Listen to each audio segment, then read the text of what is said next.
तो पिछले वीडियोस में हमने देखा कि कैपेसिटर्स क्या है, कितने टाइप का होता है, कैसे वो चार्ज और डिस्चार्ज होता है और कैसे हम लोग एक से ज़्यादा कैपेसिटर्स को सीरीज और पैरेलल कॉम्बिनेशन में कनेक्ट करके अलग अलग कैपेसिटेंसेस को पाते हैं। कुछ न्यूमेरिकल प्रॉब्लम्स भी हमने वहाँ पर देखा था। तो अगर आपने उन वीडियोस को नहीं देखा है तो फटाफट जाकर अब देख लो, ताकि आज जो हम लोग टॉपिक कवर करने वाले हैं वो आपको पूरा समझ में आ सके। पिछले वीडियो में हमने देखा था कि कैपेसिटर एक्चुअली चार्ज को स्टोर नहीं करके एनर्जी को स्टोर करता है। तो इस वीडियो में हम लोग उसी चीज को फाइंड आउट करेंगे कि एक्चुअल में एक कैपेसिटर कितना एनर्जी स्टोर करता है और कैसे स्टोर ये करता है। तो नमस्कार, मेरा नाम रवि साहब है और स्वागत है आपका हमारे channel tutor for you learn to lead में। और मैं आज फिर से हाजिर हूँ एक और टॉपिक लेकर फिजिक्स के इलेक्ट्रोस्टैटिक्स का, जो कि कुछ इस प्रकार है। सबसे पहले हम देखेंगे कि एक कैपेसिटर में कितना एनर्जी स्टोर होता है और एनर्जी डेंसिटी कितना उसके अंदर होता है। फिर हम लोग देखेंगे कि सीरीज और पैरेलल कॉम्बिनेशन में जब हम लोग कैपेसिटर्स को कनेक्ट करते हैं तो कैसा सिनेरियो क्रिएट होता है, मतलब कि जो एक्सप्रेशन हमें मिलता है टोटल एनर्जी का वो क्या होता है। उसके बाद हम लोग देखेंगे कि जब पैरेलल कॉम्बिनेशन में कनेक्ट करते हैं दो कैपेसिटर्स को तो क्या कोई एनर्जी लॉस होता है, और अगर एनर्जी लॉस होता है तो कितना होता है, ये भी हम लोग फाइंड आउट करेंगे। तो इस वीडियो को आप अंत तक देखें ताकि ये पूरा टॉपिक आपका अच्छे से क्लियर हो सके। तो चलिए बहुत ज्यादा देर नहीं करते हुए हम लोग चलते हैं टॉपिक पर। सबसे पहले हम लोग दो पैरेलल प्लेट कैपेसिटर को बना लेंगे, यहाँ पे ड्रॉ कर लेंगे।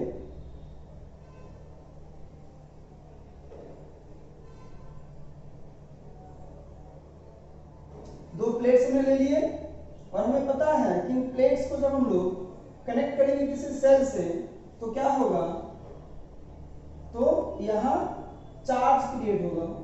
डिपेंड करता है कि सेल के किस टर्मिनल से हम किसे कनेक्ट किए हैं। तो पिछले वीडियोस में देखा था हमने कि एक्चुअली से क्या होता है, चार्ज एक प्लेट से निकल के दूसरे प्लेट तक ट्रांसफर होता है। अब देखिए, अगर चार्ज को एक प्लेट से निकलकर दूसरे प्लेट तक जाना है या हमें उसे लेकर जाना है एक्चुअली, तो हमें क्या करना पड़ेगा, हमें करना पड़ेगा वर्क डन। ओके, ये वर्क डन हम लोग करते हैं। अब देखिए, वर्क डन और एनर्जी के बीच का एक बार रिलेशन समझ लेते हैं आगे बढ़ने से पहले। देखिए, पिछले वीडियोस में भी मैंने बताया था, आई थिंक डाइपोल वाले वीडियो में, ये जो वर्क डन और एनर्जी है ये दोनों एक दूसरे का कॉम्प्लीमेंट्री है। ओके, मतलब अगर हमें वर्क डन करना है तो हमें एनर्जी चाहिए होता है, ठीक है, और अगर हमें एनर्जी पाना है तो उसके लिए वर्क डन करना पड़ता है। तो एक्चुअल में क्या होता है कि हम लोग क्या करते हैं, एनर्जी से वर्क डन करते हैं और फिर जब वर्क कंप्लीट हो जाता है, वर्क डन हो जाता है, तो फिर वो क्या होता है, वो जो एनर्जी हम लोग खर्च किए थे वो वापस किसी और एनर्जी में कन्वर्ट हो जाता है। ओके, सो वर्क डन और एनर्जी क्या है, दोनों एक दूसरे के पूरक है, एक दूसरे के कॉम्प्लीमेंट्री है, ठीक है। तो यहाँ पर क्या हो रहा है, यहाँ पर इसे एनर्जी दे रहे हैं सेल के रूप में, बैटरी के रूप में। ये क्या कर रहा है, इस एनर्जी को हम लोग यूज कर रहे हैं चार्ज को एक प्लेट से दूसरे प्लेट तक ले जाने में। तो चार्ज जब एक प्लेट से दूसरे प्लेट तक जाएगा तो क्या होगा, तो कुछ वर्क डन यहाँ होगा और वही वर्क डन एनर्जी बनके स्टोर हो जाएगा। तो एक्चुअल में क्या होता है कि जब चार्ज एक प्लेट से दूसरे प्लेट में जा रहा होता है, जिसे हम लोग बोले थे चार्जिंग, यानी कैपेसिटर जब चार्ज हो रहा होता है तो एक्चुअली वो एनर्जी को स्टोर कर रहा होता है, और जब कैपेसिटर पूरी तरीके से चार्ज हो जाता है तो टोटल एनर्जी वो जितना उसका कैपेसिटी है या फिर जितना उसे एनर्जी हम लोग स्टोर करवाते हैं उतना उसके अंदर स्टोर हो जाता है। तो फुल एनर्जी स्टोर वो कब कर लेता है, जब वो पूरी तरीके से चार्ज हो जाता है। तो चलिए मान लेते हैं कि एक स्मॉल चार्ज du को एक प्लेट से दूसरे प्लेट तक ले जाएगा और इससे इसके अंदर पोटेंशियल एनर्जी du स्टोर हुआ। अब ये जो पोटेंशियल एनर्जी du स्टोर हो रहा है ये बराबर होगा स्मॉल वर्क डन dw के। हमें क्या पता है, हमें पता है वर्क डन इक्वल टू होता है पोटेंशियल इनटू चार्ज। ओके, तो हम यहाँ पे पोटेंशियल को V मान ले रहे हैं और चार्ज dq हमारा है, तो हमें स्मॉल वॉल्यूम क्या मिला V dq। अब अगर हमें total energy U find out करना होगा तो हमें इंटीग्रेशन करना पड़ेगा du का, जो कि होगा ये। अब हमें पता है कि Q इक्वल टू होता है CV, तो यहां से हमें V equal to Q by C मिल जाएगा। इसे जब पुट करेंगे तो U का वैल्यू निकलेगा integration of Q dq, Q by C into dq। इसका इंटीग्रेशन करेंगे तो होगा हाफ Q स्क्वायर और C तो कांस्टेंट है, तो ये हमें मिल गया टोटल एनर्जी जो कि स्टोर है इस कैपेसिटर के अंदर। यहां पर हम लोग पुट करेंगे Q इक्वल टू CV, तो ये हो जाएगा C square V square by C cancel हुआ, तो हमें यहां से मिल गया U equal to half CV square.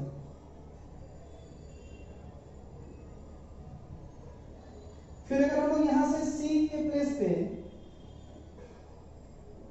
Q by V को अगर पुट कर दें तो हमें क्या मिलेगा, हमें मिलेगा U equal to half Q into V।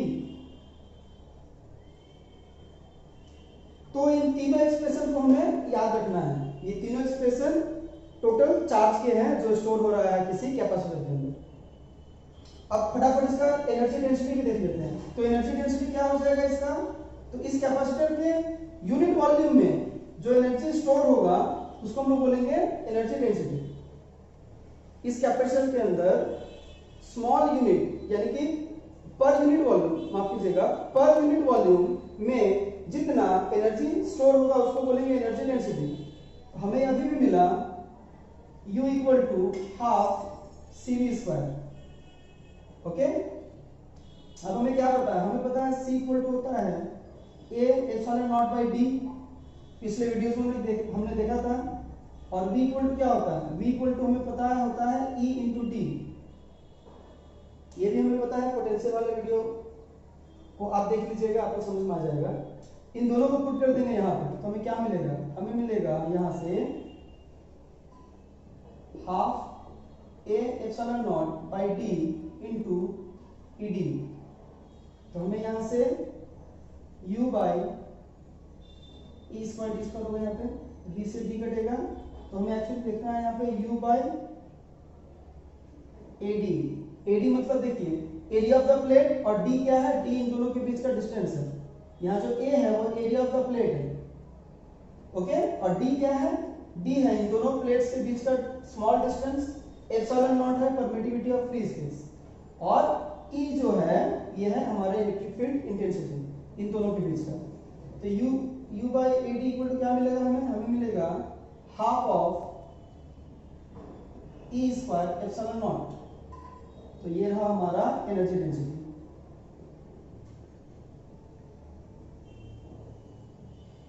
Area of the plate into density, इनको अगर हम लोग फाइंड आउट करेंगे तो हमें मिलेगा वॉल्यूम, इन दोनों को मल्टीप्लाई करेंगे तो हमें मिलेगा वॉल्यूम। तो energy per unit volume equal to ये हमें एक्सप्रेशन मिला, और ये हो गया हमारा एनर्जी डेंसिटी किसी कैपेसिटर के अंदर का। एक बार इसका यूनिट देख लेते हैं, जूल पर मीटर क्यूब। बहुत इजी था, चलिए जूल पर मीटर क्यूब। जूल एनर्जी है यहाँ पे, इंटरनल एनर्जी और पोटेंशियल एनर्जी यहाँ का जो कि है जूल, और वॉल्यूम के लिए मीटर, तो जूल पर मीटर क्यूब। ओके, चलिए आगे बढ़ते हैं। अब हम देखेंगे कि किसी सीरीज और पैरेलल कॉम्बिनेशन में कितना एनर्जी स्टोर होता है और कैसा होता है। चलिए हम लोग कुछ कैपेसिटर्स को कनेक्ट कर लेते हैं सीरीज में।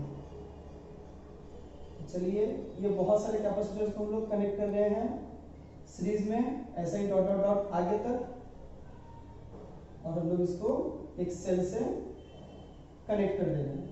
यहाँ डॉट डॉट डॉट इसलिए क्योंकि यहाँ पे n नंबर्स ऑफ कैपेसिटर्स है, मतलब कितना है पता नहीं, ओके, कितना भी हो सकता है, 2 हो, 3 हो, 4 हो, 4 लाख हो, 4 करोड़ हो, ओके, कुछ भी हो, इसलिए हमने डॉट डॉट दे दिया कि भाई कितना होगा पता नहीं। चलिए तो इसका कैपेसिटेंस मान लिया C1, ये C2, ये C3, ये C4, ये C5, और उसी तरह करते करते हमें मिलेगा डॉट डॉट डॉट Cn। तो इनका इक्विवेलेंट कैपेसिटेंस क्या हो जाएगा 1/c equal to 1/c1 plus 1/c2 plus 1/c3 plus dot dot dot 1/cn। Okay, अब देखिए पोटेंशियल एनर्जी इक्वल टू क्या हो जाएगा यहाँ का, तो U इक्वल टू हमें पता है होता है 1/2 q स्क्वायर बाय c, यानी कि 1/2 q स्क्वायर इंटू 1/c। इस 1/c की जगह ये पुट कर देंगे पूरा, तो half q square into 1/c1 plus 1/c2 plus dot dot dot dot dot 1/cn। तो ये हो जाएगा हमारा half q square c1 plus half q square c2 plus dot dot dot plus half q square by cn। तो ये देखिए ये जो एक्सप्रेशंस है इंडिविजुअल अगर हम लोग देखेंगे तो ये क्या है, ये इनका इंडिविजुअल पोटेंशियल एनर्जीज है। तो यानी हम लोग देख रहे हैं कि यहाँ पे जो पोटेंशियल एनर्जी टोटल है वो इनकी इंडिविजुअल पोटेंशियल एनर्जी का समेशन है।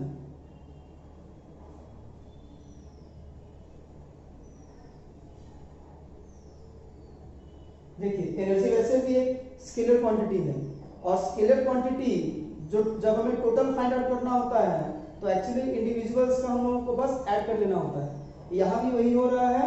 आप सीरीज में अगर इसे कनेक्ट करते हैं तो देख रहे हैं कि टोटल अगर हमें एनर्जी फाइंड आउट करना हो तो सिंपली सबका पोटेंशियल एनर्जी आप लोग टोटल जो एनर्जी इनका है इंडिविजुअली वो आप फाइंड आउट करो और उनको ऐड कर दो। सिंपली ऐड कर देंगे तो हमें टोटल यहाँ से हमें मिल जाएगा। तो सीरीज हो या पैरेलल हो, पैरेलल में भी हमें कुछ ऐसा ही सिनेरियो देखने को मिलेगा। कैसे वो मैं बता देता हूँ फटाफट।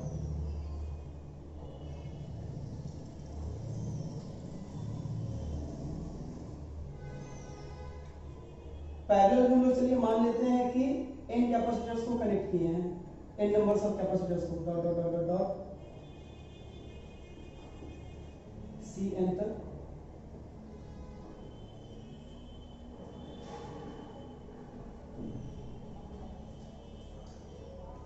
तो यहां पर भी इक्विवेलेंट कैपेसिटेंस क्या हो जाएगा, पैरेलल का इक्विवेलेंट कैपेसिटेंस क्या होता है C equal to C1 plus C2 plus C3 plus dot dot dot dot plus Cn, right. यहां से total energy U equal to हमें मिलेगा हाफ CV स्क्वायर। तो हम क्या करेंगे, हाफ V स्क्वायर ले लेंगे, यहां पर अलग कर देंगे और C के प्लेस पे हम लोग पुट कर देंगे C1 plus C2 plus dot dot dot Cn। अब हम लोग इसको मल्टीप्लाई कर देंगे तो ये हो जाएगा C1V square plus half C2V square plus dot dot dot plus half CnV square. यानी यहां भी हम लोग देख रहे हैं कि U इक्वल टू क्या हो गया, U1 plus U2 plus dot dot dot plus UN। यानी कि इंडिविजुअल इन लोगों का जो इन सारे कैपेसिटर्स का जो एनर्जी था उनका समेशन हम लोग किए तो टोटल हमें एनर्जी मिल गई। अब हम लोग देख लेते हैं कि दो कैपेसिटर्स को जब हम लोग पैरेलल कॉम्बिनेशन में कनेक्ट करते हैं तो चार्जेस को शेयर करने के बाद एनर्जी में कितना लॉस आता है। तो कितना एनर्जी लॉस होता है ये जानने के लिए पहले तो हमें दो कैपेसिटर्स को ड्रॉ करना पड़ेगा जो कि पैरेलल कॉम्बिनेशन में होगा, जिसको हम लोग एक बैटरी से कनेक्ट कर देंगे। बैटरी से कनेक्ट करने पे क्या होगा, दोनों चार्ज होगा। तो एक का C1 और दूसरे का C2 कैपेसिटेंस हम लोग यहां मान ले रहे हैं। तो देखिए ये दोनों चार्ज होंगे और फिर आपस में चार्ज को भी ये लोग शेयर करेंगे। तो हम लोग मान लेते हैं यहां पर कि इनका potential before sharing the charges था V1। तो चार्जेस शेयर करने के पहले इसमें चार्ज होगा C1V1 और इसमें चार्ज होगा C2V2। हमें पता है कि टोटल चार्ज इक्वल टू क्या होता है, कैपेसिटेंस इनटू पोटेंशियल। तो चार्जेस शेयर करने के पहले यानी एकदम इनिशियली इन दोनों के पास टोटल चार्ज कितना था,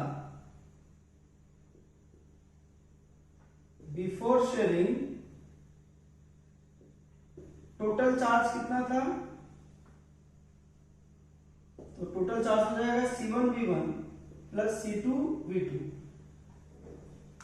अब जब दोनों चार्जेस शेयर कर लेंगे तो क्या होगा, यानी कि आफ्टर शेयरिंग टोटल चार्ज कितना मिलेगा हमें, तो हमें टोटल चार्ज मिल जाएगा। सबसे पहले तो इन दोनों के कनेक्शन से जो इक्विवेलेंट कैपेसिटेंस आएगा वो यानी कि C1 प्लस C2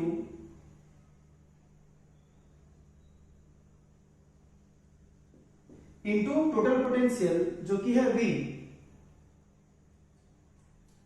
तो बिफोर शेयरिंग टोटल चार्जेस इतना था, आफ्टर शेयरिंग टोटल चार्जेस हमें इतना मिला।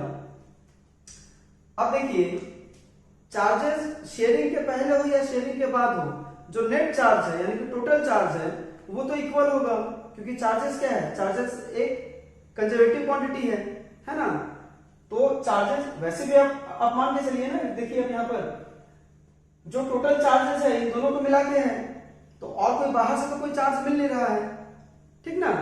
तो यहां क्या होगा कि शेयर करने के पहले जो चार्ज रहेगा शेयर करने के बाद भी सेम चार्ज हो जाएगा। हाँ ऐसा हो सकता है कि शेयरिंग के पहले इस पे ज्यादा चार्ज रहा हो, इसमें कम रहा हो, बट शेयरिंग करने के बाद क्या हुआ, दोनों का चार्ज इक्वल हो गया हो। बट अगर दोनों का हम लोग सम टोटल निकालेंगे तो शेयरिंग करने के पहले मतलब शेयर करने के पहले जितना चार्ज था शेयर करने के बाद भी उतना ही चार्ज रहेगा। तो यहां से हमें क्या मिलेगा, तो C1 प्लस C2 यानी कि आफ्टर शेयरिंग जो टोटल चार्ज है वो बिफोर शेयरिंग टोटल चार्ज के बराबर होगा। तो यहां से हमें V इक्वल टू क्या मिलेगा, V इक्वल टू मिलेगा C1 V1 plus C2 V2 by C1 plus C2। अब देखिए बिफोर शेयरिंग इसका टोटल एनर्जी कितना होगा, तो हम लोग इसे इनिशियल एनर्जी मान के चल रहे हैं इसलिए UI, तो UI इक्वल टू क्या हो जाएगा, ये हो जाएगा हमारा half C1 V1 square plus half C2 V2 square. इसका एनर्जी C1 V1 स्क्वायर, अभी भी हमने देखा है कि एनर्जी का जो एक्सप्रेशन है वो होता है series square, half series square, तो इसीलिए इसका हमने हाफ C1 V1 स्क्वायर मान लिया और इसका हाफ C2 V2 स्क्वायर। तो टोटल कितना हो जाएगा energy, initial energy half C1 V1 square plus half C2 V2 square, और फाइनल जो एनर्जी है वो हमारा हो जाएगा half into C1 plus C2 into V square, ठीक है। तो ये टोटल कैपेसिटेंस होगा C1 प्लस C2, क्योंकि हमें पता है कि पैरेलल कॉम्बिनेशन में जब भी हम लोग दो कैपेसिटर्स को कनेक्ट करते हैं तो जो इक्विवेलेंट कैपेसिटेंस हमें मिलता है वो दोनों का समेशन होता है। ओके, तो ये हो गया एक्सप्रेशन। अब अगर एनर्जी लॉस हो रहा है, अगर एनर्जी लॉस हो रहा है तो उसे हम लोग कैसे फाइंड आउट करेंगे, वो हमें पता चलेगा UI माइनस UF से, मतलब पहले जितना एनर्जी था और बाद में जितना हमें एनर्जी मिल रहा है उन दोनों पर अगर हम लोग सब्ट्रैक्ट कर देंगे तो हमें पता चल जाएगा कि एनर्जी लॉस कितना होगा। सो बेसिकली हमें यहाँ फाइंड आउट करना है UI माइनस UF। तो बस एक इजी सा कुछ कैलकुलेशन है जिसे हम लोग कर लेते हैं। तो ये हो जाएगा half C1 V1 square plus half C2 V2 square minus half of C1 plus C2 into V square. अब हम लोग यहां पे V का वैल्यू पुट कर देंगे तो आएगा half C1 V1 square plus half C2 V2 square minus half of C1 plus C2 into V के प्लेस पे हम लोग यहां पुट कर देंगे C1 V1 plus C2 V2 divided by C1 plus C2 इसका होल स्क्वायर। तो ये हमें मिल जाएगा, हाफ हम लोग ले लेंगे कॉमन, तो अंदर बचेगा C1 V1 square plus C2 V2 square and minus, देखिए यहां से ये हो जाएगा C1 plus C2 into C1 V1 plus C2 V2 का square divided by C1 plus C2 का स्क्वायर।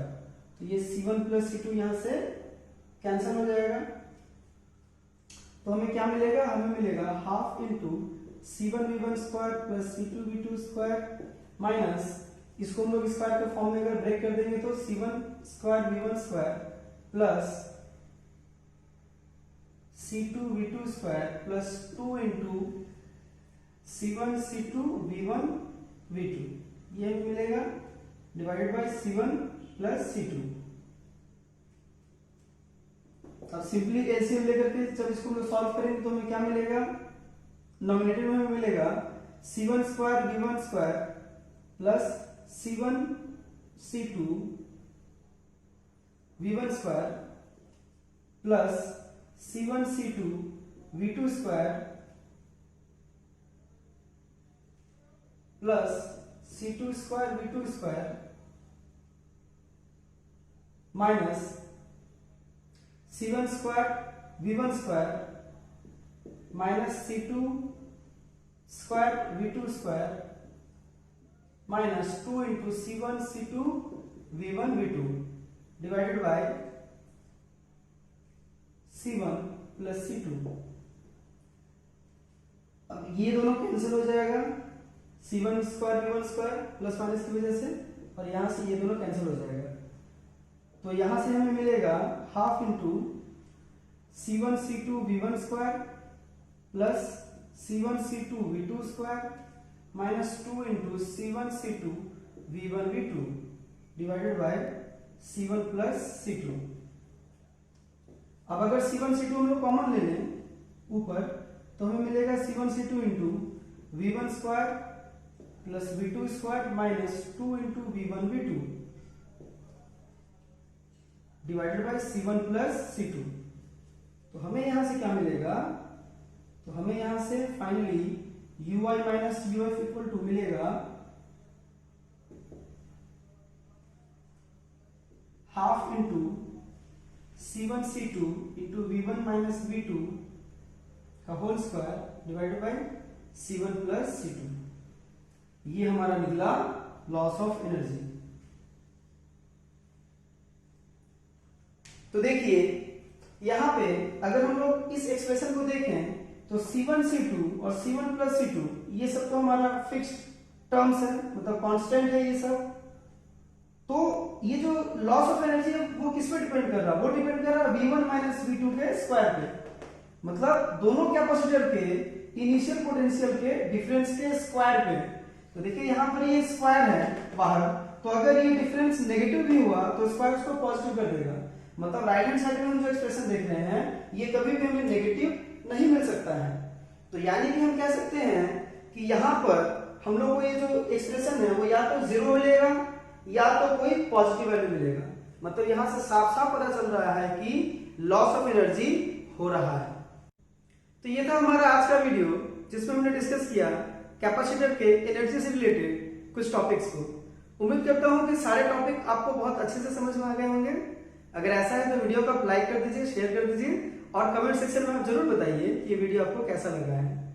अगर कोई परेशानी कहीं पर रह गई है, कहीं पर कोई दिक्कत आ रही है समझने में, तो आप कमेंट सेक्शन में उसे भी बताइए, या फिर ये व्हाट्सएप नंबर है हमारा, इस पे आप अधिक जानकारी के लिए कांटेक्ट करिए।